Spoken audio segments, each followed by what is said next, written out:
Hey everybody, Scout Crafty here again. Mishmash Monday. Haven't heard that in a while, right? Well, that's because we're on a new schedule. But however, I did tell you that if something came up, I would put out an episode here and there.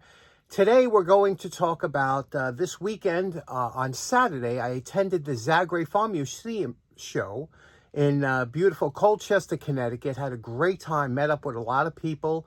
It was just an all-around perfect day. The weather, they were calling for rain, but it turned out to be a beautiful day, as you will see. That's why two things you never trust. One, the mainstream media. Two is the weather people that work for the mainstream media. So we had a great time. I'm going to stop and show you just only took a few minutes of footage, but just some things I thought were interesting. You might want to share in what we saw. So let's check that out right now.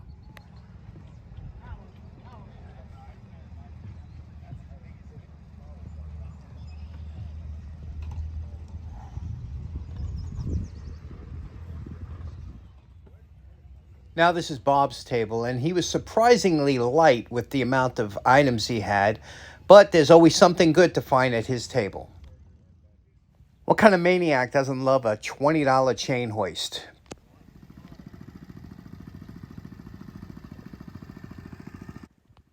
Now there wasn't as many vendors there, and I think that's because of the scare of the rains coming.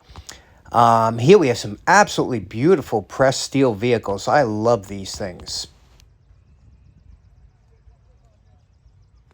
This little articulating roller was amazing. It ran off a Briggs and Stratton motor. What a cool little vehicle. Speaking of cool little vehicles, what do you think about this thing? It looks like it'd be at home in a coal mine or anywhere else. I love that little thing.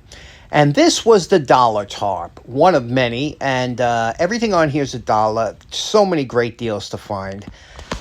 Speaking of great deals, look at this mower. I always liked these style mowers. This is a real mower, more or less a groundskeeper mower.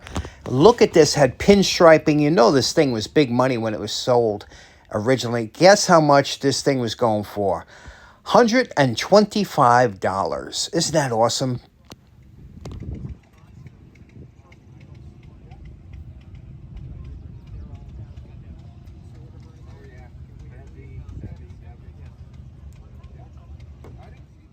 Plenty of nice vices at this show, all different styles and shapes and sizes.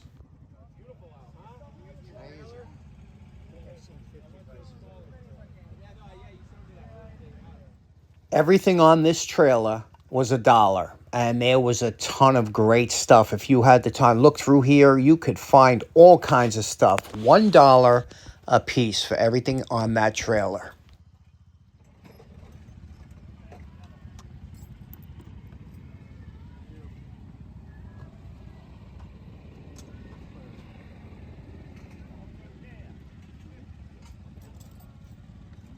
It's my buddy Ken. Lanterns and things. What do you think, Ken? I'm going to be pushed away there at the break of it.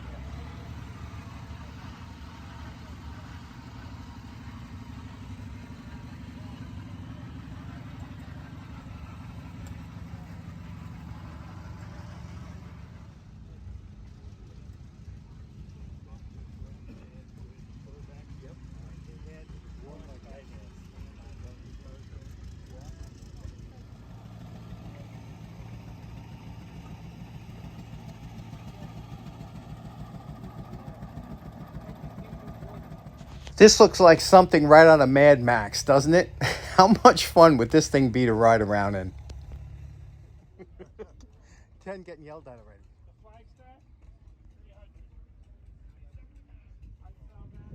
I have a ton. I love vintage rocking horses. Isn't this a beauty?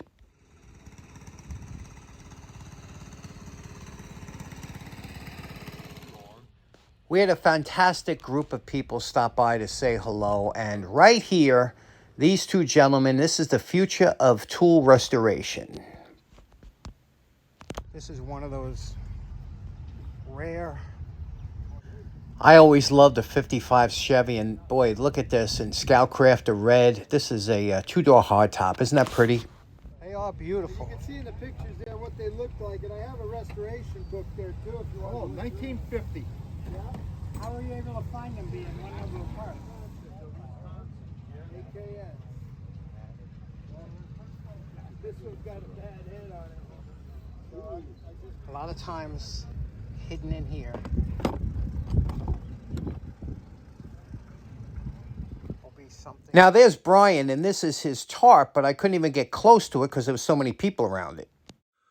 Okay, so like I said, it was a great time, and you know, I stopped buying tools, and you know, when I say stop buying tools, I used to go to these shows and come home literally with a couple milk crates full of tools. But now if I come home with 3 or 4, that's like cold turkey stopping for me. But I did pick up a couple things just because I didn't want to see them get passed by. So let's see what I picked up this Saturday. Now, the first thing I do is you always run over to Bob's table. Now, Bob was pretty light this year. He didn't have a lot of stuff. I don't know why, but still, there's always stuff there. You can pick up stuff for 25 cents, whatever. I get a bunch of stuff, bring it to him. I got this for everything you see here for $5. First of all, a lot of wire, a good amount of wire. I use a lot of hookup wire. Wire has gotten crazy expensive, so this alone was really well worth it. Craftsman punch, couple of lineman's pliers that are, you know, you always look at the jaws, right? The jaws are perfect, and you give it the shake test. They're tight, the jaws are perfect, and these are really nice. This has the puller on the bottom. This one here is a pair of, it says Ace Hardware, but a lot of times they were made, you know, by, this one's made in Taiwan. I love Taiwan tools. Great pair of smaller pliers, lineman pliers. But this one here, let me show you this. This here is a Kreuter World War I pliers. These were fence cutting pliers, but they also use them for barbed wire. Let's take this to the wire brush and take a look at how these look. Okay, here we are, a post-wire brush evaluation. You can see here the pitting is absolutely extensive, but again, World War I era pliers, and you could see what they look like, you know. But I've always liked these style pliers. I did 3 times. I did these on the channel, and one of them I took to a really nice finish. But you can see here, this is really no saving this finish at all. Looks like the surface of the moon. I could do these up nice. To way you would do it, you'd have to remove this rivet, and then do the plier halves up nice. Put it back together with a custom rivet, you know, a screw rivet, and then you would have a presentable pair if you wanted to use it. But these were meant for cutting heavy. You could see the cutters on here. Take a good look here. You see the cutters there? It's a big flat piece of steel, and what you would do is that was meant to cut heavy barbed wire. You could see even here, it doesn't touch in the middle, but that's enough to cut heavy barbed wire. Hanger. A hanger is a good similar material to barbed wire. Let me show you what that looks like cutting. Here's a piece of hanger that we have here.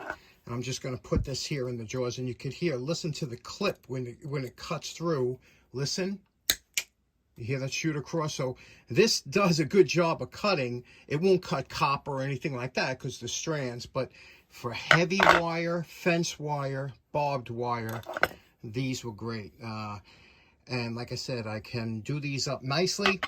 We'll have to see what we're going to do with those. Now, again, I didn't pick up a lot of stuff. This, my buddy Ken turned me on to. Ken said, check this out. And this was on the dollar tarp.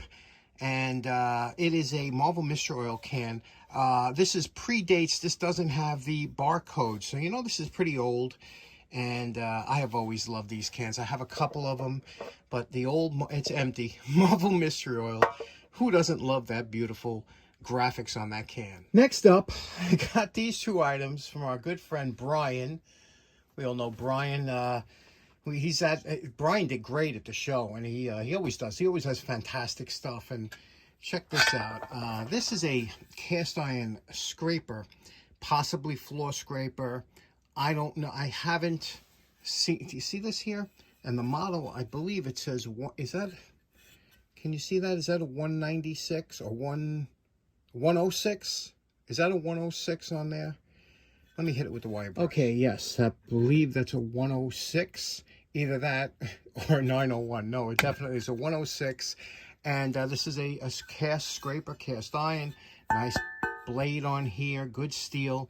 So this is nice. I'd like to do this up nice. This is a beautiful piece, isn't it? And another one. Yeah, I know. I think I have a little issue with getting these, but this one here is nice. The issue is it's missing the handle. Now, somebody had asked me the last time we did this, they had one that was missing a handle too, and they said, how do you replace the handle? So we'll do a handle replace, but look, it is open. It, you know, opens up. And this one is a Woods, W-O-O-D-S. Let me see, it's written here. Can you see that here? Woods and 1945, once again, World War II. But if you want to see that, let me know. And then I got this. Do you know what this is? Yes, this is a Thor. Now, as much as I love the old cast drills, this Thor was extremely become popular because of the ornamentation in the casting. And look at that, you know? And Thor written here, and the tags. It was just nicely done. It's look at this, huh?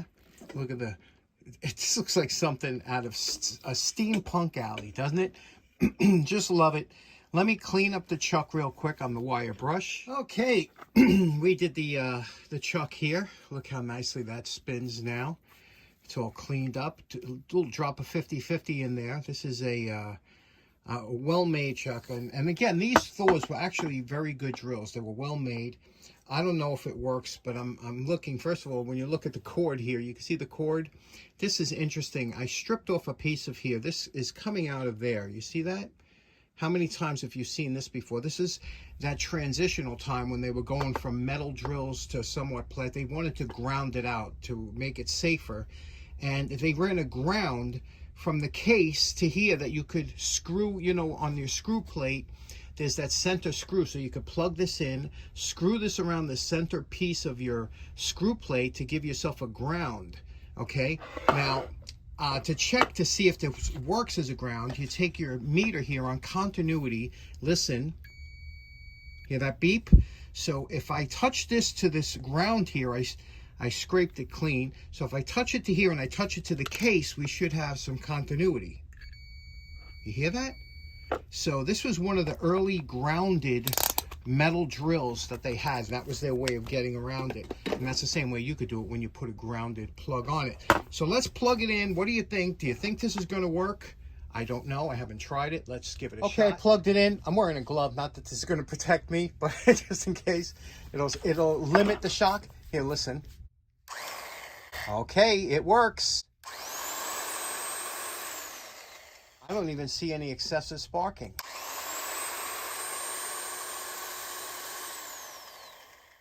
What a fantastic drill. They made these things to last forever. Thor, what do you think of that? $5. The last item I bought was, I know it seems like an impulse buy, but I have a lot of these block and tackles, or blocks as they're called. I have a bunch here, even over here, hanging up in the back of my basement. I have a bunch. I have some more. Not only have I been fascinated with these, but I actually use them. Now this one here is a big one, okay? And I don't know if you can realize how big this is, and I want you to think about how much this weighs, because I'm going to put on the scale in a minute. So in your back of your mind, try and figure out how much you think this weighs as I'm showing you. Now, this is two big chunks of wood, but it's really, there's no wood. The wood is just made there to make the body, to hold the rope on. It doesn't have anything to do with holding the actual rope in here. But this is the strangest one I've ever seen. First of all, the pulley is either stuck or frozen. I don't know. But you can see what's going on. But one thing I do know, I could replace this wood, but all this has to come apart. These things are peened over. And this is just adorable how this works. And how this works, how you get the rope in here is, you see this here? When this hangs like this, it's locked. Now, to put the rope in, you would take it like this, hold it like that, open this like that, place your rope in, and then close it like this. Now, again, the rope would come through here like this and down on each side. And that's how it works. I'm sorry, my hands were out of the camera, out of the angle. The rope would come in here and go like this through here. So what I want to know is, what do you think this weighs? Let's get on the scale. Okay, you're not going to be able to see it because that washes out, but right now it's on 0.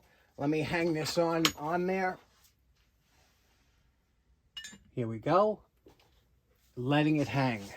That weighs in at 28.56 pounds, 28.5 pounds. Now, like I said, this is a monster of a pulley, and I was looking at the back here. I thought maybe I could get, you know, regular lumber, like a 2x10 or something, and just cut out these grooves. But as I turn it to the back, I could see here that these are different pieces of wood in here. So these outer pieces here, again, they're just meant to hold the rope on. They aren't one piece, so it's only this piece here. There's actually 1, 2, 3, 4, and then the inner pieces here, 5, 6. So 6 different pieces of wood I could put in here, stain it, shellac it, and make it really, it would be a beautiful piece here. But man, is this a heavy duty thing? What do you think of that? Okay, so in closing, what do you think about what I picked up and what I paid for that big pulley? 28 pounds of pulley. I paid $1. It was on the dollar top. So I couldn't refuse that. And I said, that'd be a fun project to try and get working, get back. And I do use a lot of those pulleys and blocks, things like that. Thanks very much for tuning in. Hope you enjoyed it. We will see you again on Wednesday for our regular program.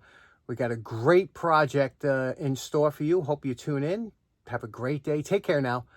Bye-bye.